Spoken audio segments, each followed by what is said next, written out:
Hello everyone, my name is Jason and I am an ISFP. You are watching my ISFP journey. Thank you for watching. I would ask that you would please be so kind as to subscribe if you have not already, and thank you to all of you who have. So this video is the 5th video in my series on defining the core purpose of each of the personality types. And by core purpose, what I'm really getting at is what are the motivations? How does each personality type's mind work to sort of drive them, motivate them? You know, what is really at the heart and the core of each personality type that causes them in many ways to see the world and move through the world in the way that they do. So I've covered all of the IPs, and now I'm going to, in this video, talk about the ISFJ. Now, in case you didn't see any of the other videos, what I'm doing here is I'm overlaying some theories, some concepts. So as I've studied personality type, I've come across different attempts by different people to group different personality types together based on some of their commonalities. And so I'm taking those groupings and I'm putting them over the top of one another to see whether or not, when you lay these groupings over each other, kind of like transparencies, one transparency on top of another, if they're designed to go together, can create a picture that any one of those transparencies does not provide. So by overlaying these generalities, these concepts, these definitions on top of one another, I'm trying to see whether or not I can get at a more narrowed down definition of what motivates or what is at the core or the heart of each of the types. So let's talk about the ISFJ. The first grouping that I've come across that the ISFJ fits into is the grouping of the SJ. Now, SJs, according to one theory, are the guardians, the protectors, the defenders, those who have a deep-seated need and drive to protect something or guard it, okay? Well, what would it be that an ISFJ would be driven to guard and to protect? Well, another category that the ISFJ fits into is that category of the SF. Now, SFs are those, according to one theory, and I agree with this theory wholeheartedly, and I'm an SF myself, so I can relate to this. SFs are those who value something in the physical world, or they may value many things in the physical world, but they find value in things in the physical world. So let's just start by overlaying these first two concepts, that ISFJs are guardians who value things in the physical world. Well, if that's true, then I think we have at least a glimpse into what it is that they are guarding. They are guarding the things, protecting the things in the physical world that they value. Now, could that be things like homes, cars, clothes? Absolutely. It 100% could be those things. It could be that they are spending portions of their time trying to safeguard, protect, keep in good order those physical things like homes, cars, clothes, fill in the blank, whatever. It could be that they are spending time trying to safeguard those things. And I think that that is part of it. However, I think that if you meet ISFJs, if you interact with ISFJs, what you'll find is that what they really value in the physical world are things like their family. They value the sort of societal structure that has been handed down to them. They often value the values, the way that things have been arranged in the past, okay, by those who have gone before. And I think this comes from having such a strong introverted sensing there as their first function, that ISFJs will often value what has been effectively given to them in the physical world. And that could be possessions, but I think it's more frequently structures and people or groups, the groups with whom they identify. So ISFJs are very concerned with guarding and protecting the groups that they're a part of, family being a big one of those, and the physical structures that they've been born into or that have been passed down to them. Okay. So, in our culture, I think there are a lot of times where we place a high value at times on seeing the possibilities for the future. And that's great, because without having people who are visionary about what the future could hold, and then without having those people who desire to see that manifested, to see it come into existence, our society would be held back, right? We'd be stuck in a rut. We wouldn't grow as a society. We wouldn't have new technologies. We wouldn't espouse new ideas, so on and so forth. But sometimes in the doing of all of that, we abandon things that have been given to us and established by our predecessors that are actually still very valuable, that were actually put in place for a good reason. And maintaining those systems and safeguarding and protecting some, not all, because some of what is given to us by our predecessors is bad, but some of the things that are given to us are quite good. And for people who are always rushing headlong into change and into great ideas, some of the good things that were given to us by the previous generations get lost, get forgotten, or even get hated on when they don't deserve to be hated on. I think that SJs in general are guardians of the past, in a sense. They're guardians of the good aspects of the things that have been given to us. Now, if they're not careful, SJs can also set up plant their flag in the sand and hold their sword to protect things that really should be gotten rid of. Arcane ideas and bad concepts that, when manifested in the physical world, have created situations that are untenable, situations that are negative, maybe at times even oppressive. I'm not laying the protection of those ideas and those systems on all SJs. I'm just saying that if an SJ is not careful, they can be so enamored with the past and what has been given to them that they not only protect it, but they protect the aspects of it that are not good. Okay. But I believe that at the heart of the SJ, we see a person who is dedicated to protecting and guarding those things in the physical world that are of great value, like the family, or like those aspects of the systems that are passed down to us that are actually very good. And by systems, I can really mean a lot of things. I can mean the way that society functions, or the way that sort of values in the physical world that are given from one generation to another. I mean, we as parents teach our children we try to teach our children to value the things that we value. For an SJ, especially I think for an ISFJ, who values living life in the physical world in a very specific way, and that way is often based on those same values that were passed down to them by their parents or by their grandparents, I think that the ISFJ specifically, is going to care a great deal about seeing those values for living, those life values, this is the way that your life should look, and these are the things that you should care about as you go through life, and the things you should do, and the ways that you should be.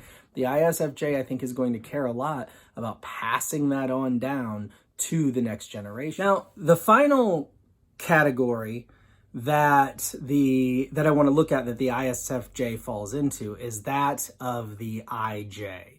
So we've looked at SJ being guardian. We've overlaid that with SF, valuing things in the physical world. Now let's talk about being an IJ. IJs, according to one theory, and in my experience, this theory holds very true, it's very accurate, are those who, in general, fear chaos and long for security. So if we go back and we ask ourselves, why would an ISFJ want to spend his or her efforts protecting, guarding, and moving forward with those things that they value in the physical world, and we've looked at what those things could be. The reason would be because by doing so, the ISFJ gains or can hopefully establish for himself or herself a place, a sense, a situation, sometimes a society of control and comfort and security. IJs want to have a secure situation. They do not want to have the chaos of the unknown and the unfamiliar and even sometimes the new and unexpected cascading down upon them and bombarding them. IJs want to establish a boundary, a border, okay, that they can then be secure within and have it organized and arranged and know what's within that border and know what's going to happen within that border and, in a sense, be protected from the outside chaos that really can hit us all. But there are those in this world, EPs to an extent, who thrive a little bit more in the chaos and sometimes even thrive on the chaos. That's not going to be true for the IJ. The IJ is going to want to avoid the chaos. The IJ is going to want to be sort of locked in the security of his or her known box or known realm or known borders. So you can imagine for the ISFJ, who is born into a certain, let's say, societal situation, a certain type of cultural norm, and who knows certain people as family. These people are my family. These people are my friends. These are my groups of people that I know. You could imagine how an ISFJ, wanting the familiarity, the comfort, and the security of these structures and these people that he or she has known from an early age, how that ISFJ could want to guard that, protect that, keep that secure going forward so that there's always this sense of the known. There's always this sense of security. There's always this sense of these are my people. They've always been my people. I know my people. I'm secure with my people. I'm safe with my people. I love my people. They love me. As long as I'm with my group, my family, my people, I am secure. And on top of that, and by the way, those are right? People are physical. We are physical creatures, despite Yoda talking about us being luminous beings and not this crude matter, which there's an aspect of that that's extremely true. We are physical people. I mean, we are physical entities, right? So the ISFJ is going to value their people physical, valuing physical things, even though people, we don't like to think of them as things, but you understand, valuing the physical. And then also, in addition to the group that they're familiar with, the culture or the system that they're familiar with. The ISFJ is going to want to protect that culture because that is the culture that he or she was born into, raised in, understands, knows, finds comfort in, finds security in. The borders of that culture provide security from the chaos. They provide a wall to protect them from the outside chaos. And so when you see people who you think, well, why are you wanting to be stuck in the past? Why won't you change? Why don't you see the value of new ideas and new concepts and the places that we can move society forward into? And can't you imagine all the great things that could be done or that we could accomplish or whatever if we would just open up our minds and gather in new ideas and yada, yada, yada, right? And you see certain people who are like, whoa, we seriously need to pump the brakes on this idea. What's wrong with the way that things have been done? And, of course, you've got this constant back and forth between people saying, you need to let go of those old ways because they're bad, and here are all the ways that they're bad. But those people oftentimes aren't willing to listen to the probably in many cases the IJs who are saying, but don't you see all the ways that it's good? Can't you see the security that it provides when we hang on to these systems, cultures, concepts, societies, and ideas of the past, which, yes, are always going to have elements in them that are negative and horrible, but we have a bad tendency, I think, to throw it all out, right? Those people who live back there, they had this one thing that they did that was really bad, so everything that they ever said is trash. Well, that's just not fair, and it's not right, and it's not true. And I think the IJ is going to recognize that. The IJ is going to say, no, there's a lot of value in the ideas, the concepts, the cultures, the societies that have been passed down to us in this physical world, the ways that we live. I'm not just talking about ideas in the abstract. I'm talking about physical realities of the way that we as a culture function and live. And while there are ideas undergirding that and that influence that and behind that, we find its manifestation in the real world. And it's that manifestation in the real world that the IJ is going to find comfort in, if that's the manifestation that the IJ grew up in and has known his or her whole life. IJs want comfort, security, peace, and protection from the outside chaos. And guarding the physical realities, people and systems, really, and cultures that they value. Largely they value because they've always known them, and they find their identity in them, and they find their security in them. Guarding those things is how they create for themselves that sense of security that they need, because they fear chaos. They fear not knowing. They fear the unknown coming in on them and affecting them and destroying them or impacting them in some sort of horrible negative way. They can go back to the safety of what they have known and the security of it for a sense of peace and a sense of calm. And for all of you out there who are constantly clamoring for change, yes, there is a great room for change, and change can be wonderful, but please know that there are people in this world that you are